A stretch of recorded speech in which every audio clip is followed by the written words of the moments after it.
দেখেন আজকাল ডাক পাখিও পোষ মানে মানুষের সাথে কিভাবে তারা পোষ মেনে যায়। এটা আসলে আমার না, এটা ওই ছোট বাচ্চা একটা ও পালতেছে, দেন ওর সাথে এটা ঘোরাফেরা করে। কিন্তু এটা আমি একটু হাতে নিলাম, দেখেন আমি হাতে নেওয়ার পরও এটা নড়াচড়া করছে না, কিছুই করছে না, চুপ করে আছে।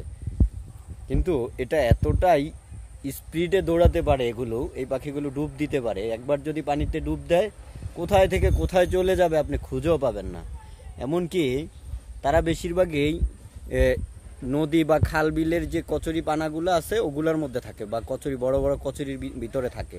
ওদিক দিয়ে এত দ্রুত পালিয়ে যায়, তাদেরকে খুঁজে পাওয়া খুব মুশকিল। কিন্তু ওই ওই কীভাবে যে এটা ধরলো, ধরার পর থেকে এটাই ওই লালন পালন করছে। তারপরে দেখেন আরেকটাও আছে, এটার সাথে একটা বাচ্চাও আছে। দেখি বাচ্চাটা একটু দিস তো, দেখি এটার সাথে একটা ওই পড়ে গেছে।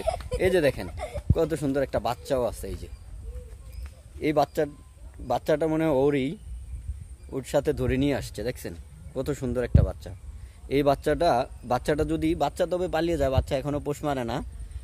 বাচ্চা ছোট মানুষ তো, ছোট তো, সরি মানুষ না পাখি আর কি।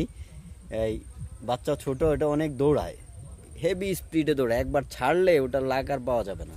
আর পানিতে গেলে তো মোটেই না। ধরো এটা ধর। আর আপনাদের এখানে এইটাকে কি পাখি বলে ডাকে একটু বলবেন, কমেন্ট করবেন কার এলাকায় কোনটা বলে থাকে। আমাদের এরিয়া এটাকে ডাক পাখি বলে থাকে। ডাহুক, ডাহুক বানানটা মেবি ডাহুক হবে, আমি কনফার্ম না। কত সুন্দর পাখি দেখছেন, কত সুন্দর, অসাধারণ।